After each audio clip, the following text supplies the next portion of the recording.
Highbridge, a division of Recorded Books, presents The Gospel of J. Edgar Hoover, How the FBI Aided and Abetted the Rise of White Christian Nationalism, by Lerone Martin. Read by Langston, Darby. Prologue. Suing the FBI. I sued the FBI to write this book.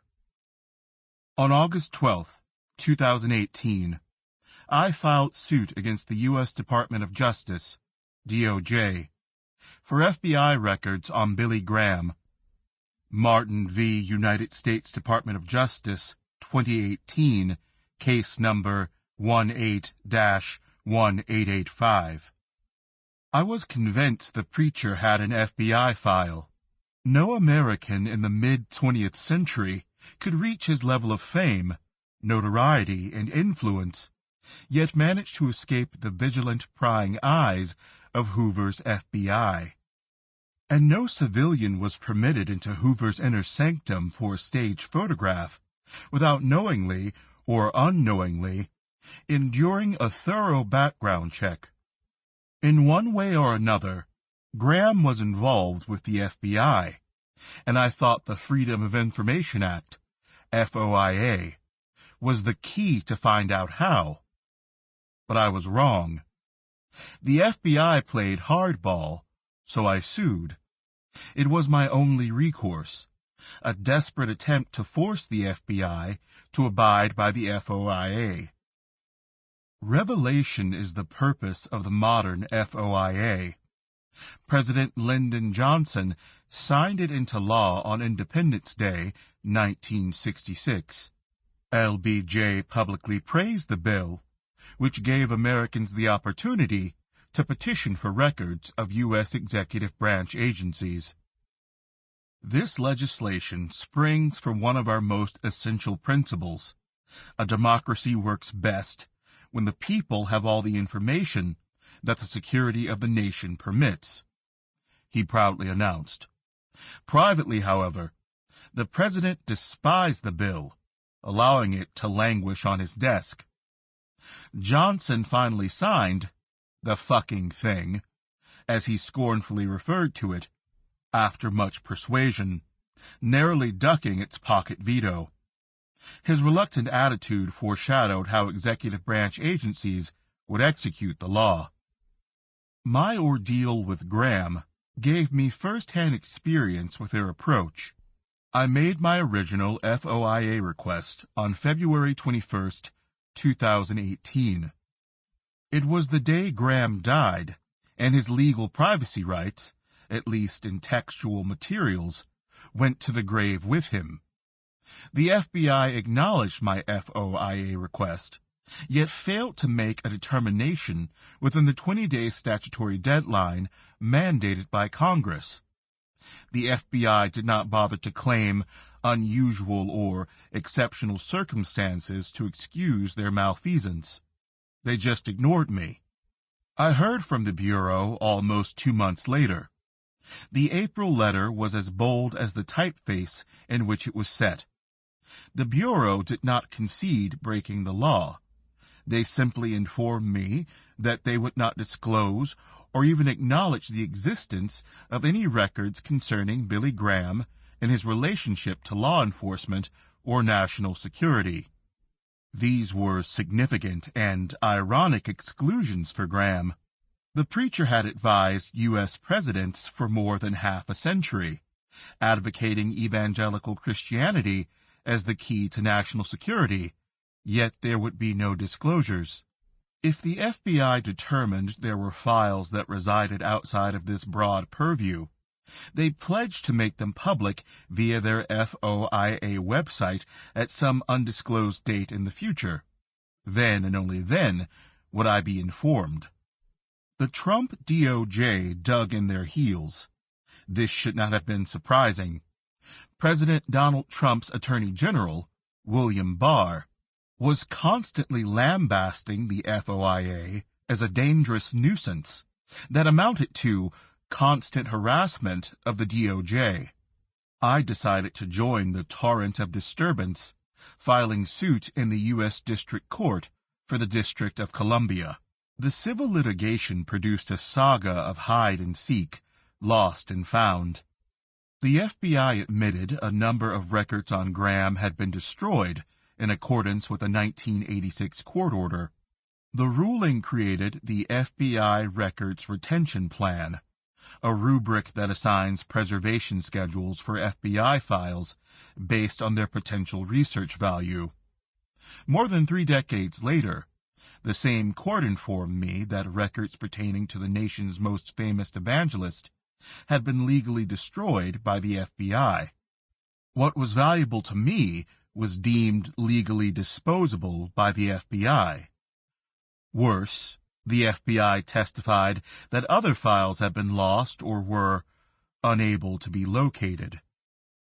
Judge Christopher R. Cooper, an Obama appointee, supervised the FBI as it located and turned over files on a rolling basis.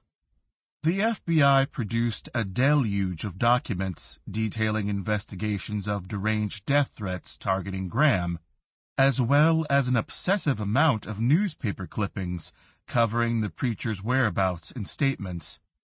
However, there was nothing detailing Graham's relationship to Hoover, the FBI, or any other executive agency.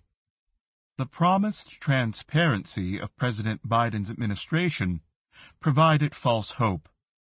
In July 2021, Kathleen Mullen, Assistant United States Attorney, AUSA, for the U.S. Attorney's Office for the District of Columbia, brought good tidings.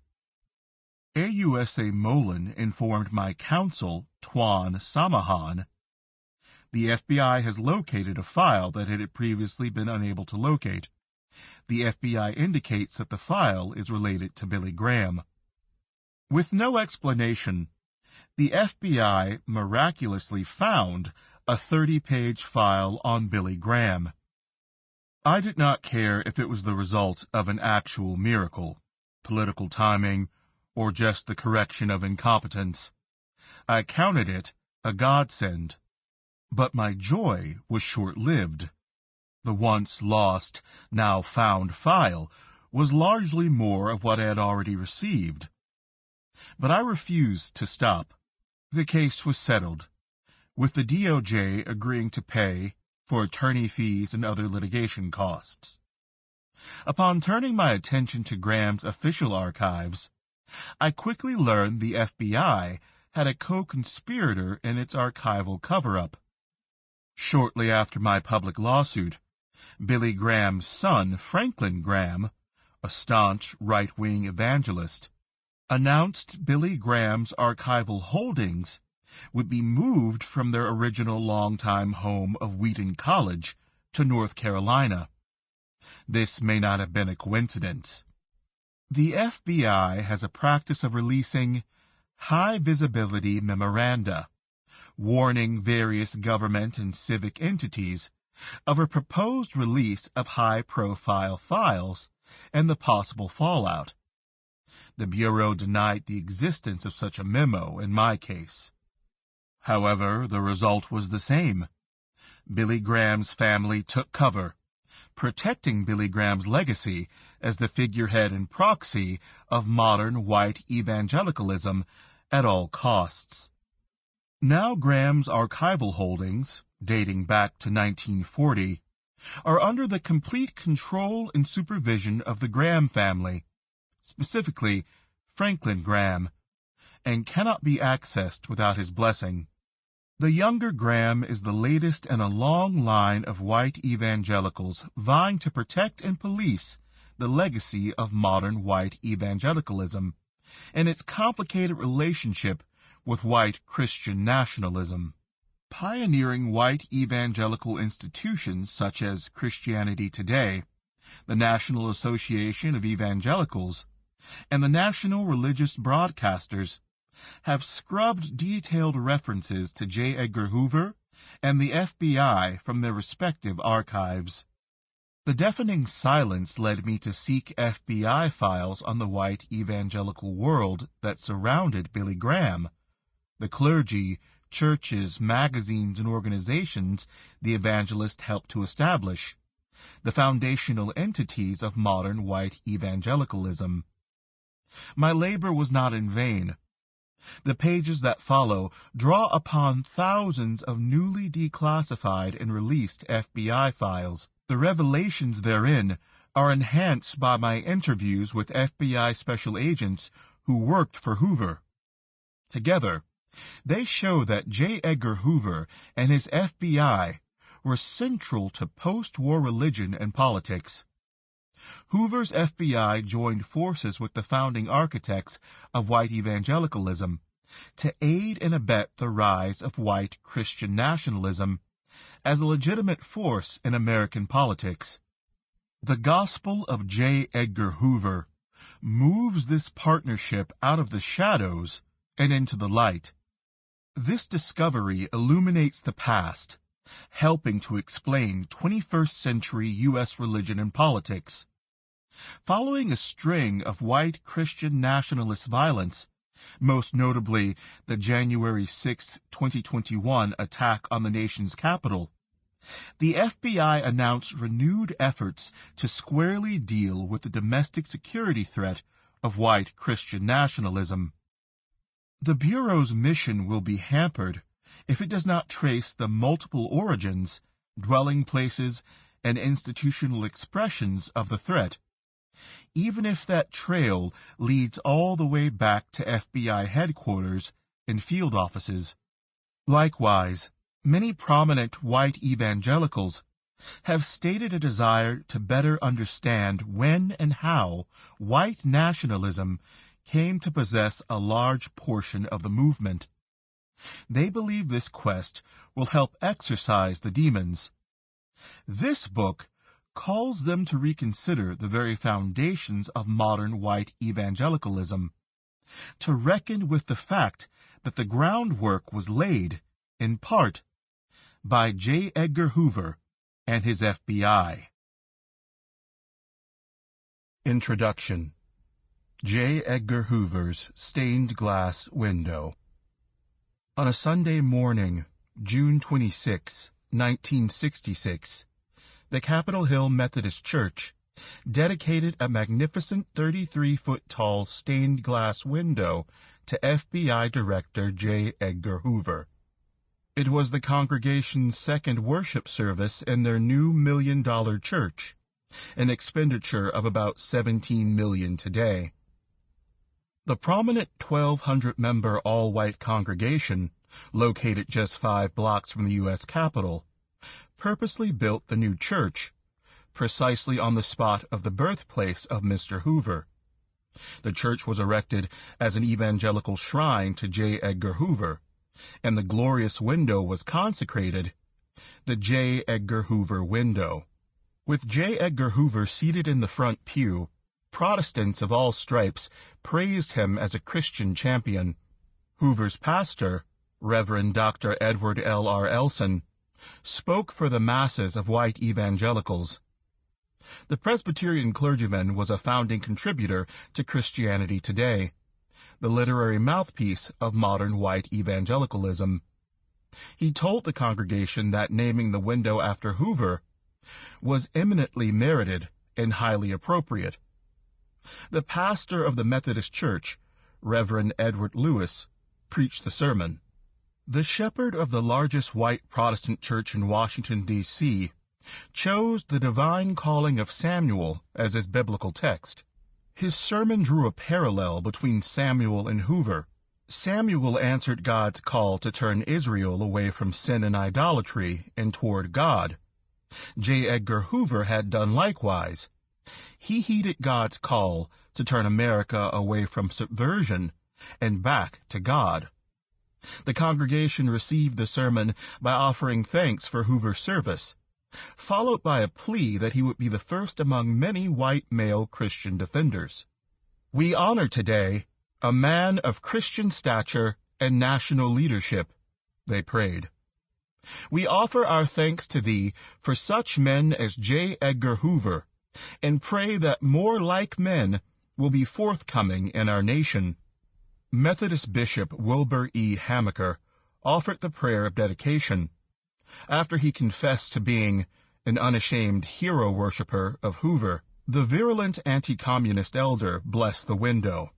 In the name of the Father, Almighty God, I dedicate the J. Edgar Hoover window at the Capitol Hill Methodist Church, in the shadow of the nation's capital, proclaiming to the throngs that will see it that Christian virtues produce great statesmanship. A large tablet was blessed and fixed on the interior and exterior of the window for all to see. The J. Edgar Hoover window, statesmanship through the Christian virtues, dedicated on June 26, 1966, to J. Edgar Hoover, Director of the Federal Bureau of Investigation, who was born on this site January 1, 1895. The service culminated with a congregational prayer of nationalism. The faithful beseeched God for salvation, not by supernatural means, but through Hoover and his federal agency. We are grateful for the consistent work of the Federal Bureau of Investigation under his leadership, they prayed in unison. Through their direction, make us citizens who honor God. Why did white evangelicals look to J. Edgar Hoover to lead them to salvation when the FBI director was not a born-again Christian? Why did they crown him their political champion when court cases such as Copeland v. United States 1950 revealed the FBI director regularly ordered his agents to conduct unlawful break-ins and unconstitutional surveillance and to lie about it under oath? Why was Hoover deemed the aspirational model of white Christian manhood and the foremost protector of family values when he never married, but for more than 3 decades enjoyed a domestic partnership with the FBI's second-in-charge, Special Agent Clyde Tolson? And perhaps most important, what does this glorification of J. Edgar Hoover tell us about the FBI and modern white evangelicalism? The Gospel of J. Edgar Hoover answers these questions. It explains why white evangelicals, from the pulpit to the pew, from the local church to the international parachurch, honored FBI Director J. Edgar Hoover as an anointed leader. Specifically, the book chronicles how Hoover built up the FBI as a white Christian force that partnered with white evangelicals to aid and abet the rise of white Christian nationalism. This story is not a rumination of an evangelical outsider. I was saved in the evangelical tradition and educated in its white institutions. This is not a narrative of decline in which a once pure faith was hijacked by disingenuous political operatives beginning in the 1970s. Rather, it is a history of the modern origins of white evangelical moral and political norms. What follows, then, is not a history of the white evangelical fringe, nor an accounting of white evangelical exceptions. It is a story that details how foundational figures and entities of mainstream white evangelicalism and the everyday faithful willingly partnered with J. Edgar Hoover and the extra-legal practices of his FBI to bring America back to their God. White Christian nationalism, the impulse to make whiteness and conservative Christianity the foundation and guidepost of American governance and culture, has received renewed attention in public discourse of late. Histories of its development in post-war America have rightly centered on the influence of white evangelical Christianity. Studies have identified clergy, politicians, captains of industry, Hollywood, the military, and suburbanization as driving forces of white Christian nationalism. White evangelicals confronted the New Deal, the Cold War, and the Civil Rights Movement by merging their Jesus with American notions of whiteness, virulent anti-communism, capitalism, hypermasculinity, and political conservatism. The FBI was a major part of this landscape yet it has been overlooked. President Franklin Roosevelt issued a series of presidential directives in the 1930s, which morphed Hoover's FBI from a small outfit investigating interstate crimes to the nation's largest domestic intelligence agency. As the bulwark of national security, the Bureau was conspicuous in American anti-communism. Hoover and his all-white male Christian force of special agents served as the producers, directors, and stars of the ideological drama that was the Cold War. Hoover and his FBI set the table upon which white evangelicals feasted. The FBI also served as the clearinghouse of national belonging, defending the status quo and regulating who should participate in the democratic process. Hoover's white Christian nationalist worldview determined legitimate statecraft from subversion and godliness from atheism. Narrow definitions of evangelicalism have hindered us from perceiving Hoover's evangelical significance. Scholars and journalists have largely relied on professionally defined theological commitments, ultimate biblical authority, Christ atonement, conversion, prayer, evangelicalism, social reform, and church membership to determine who is in the white evangelical camp. However, salvation is a cosmic matter for white evangelicals, far too important to leave exclusively in the hands of theological and professional elites. White evangelical faith has never lived by theology alone, but by the very practices of the faithful. It is a lived faith, a religious identity that is constructed and maintained in daily practices, consumption habits, voting, political affiliations, that take place outside of official evangelical institutions. And the lived experience of post-war white evangelicalism has been marked by steadfast commitments to white Christian nationalism, a worldview and cultural framework centered on the fusion of American civic life and a particular Christian identity.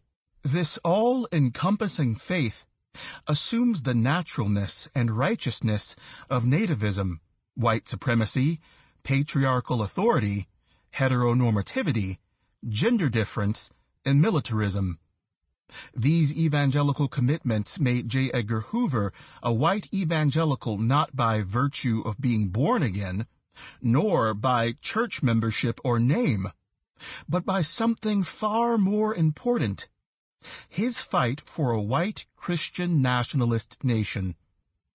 As the editors of Christianity Today joyfully announced in 1962, J. Edgar Hoover was not only a part of the message of white evangelicalism, he was also part of its mission.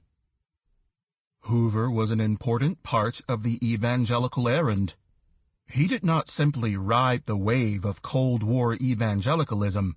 He helped to create it. He fused together virulent anti-communism with what would become the other political hallmarks of the movement: anti-statist statism, Christian traditionalism, subplot epistemology, and individual liberty.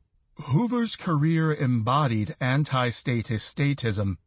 He bemoaned the rise of the New Deal liberal state, yet he owed his increasing power to the very same enlarged federal apparatus. He welcomed government involvement in American life when it enforced his traditional Christian notions of sexuality, gender, and race. Yet he decried the tentacles of big government when state reforms ran counter to his beliefs, i.e., racial integration, school busing, voting protections. His subplot epistemology saw an existential crisis behind every political difference. Hoover did not view actions, ideas, or policies that countered his Christian worldview as simply differing opinions. Rather, Hoover saw those differences as subplots to a grand cosmic conspiracy to destroy the nation. Therefore, His commitment to individual liberty hinged upon virtue.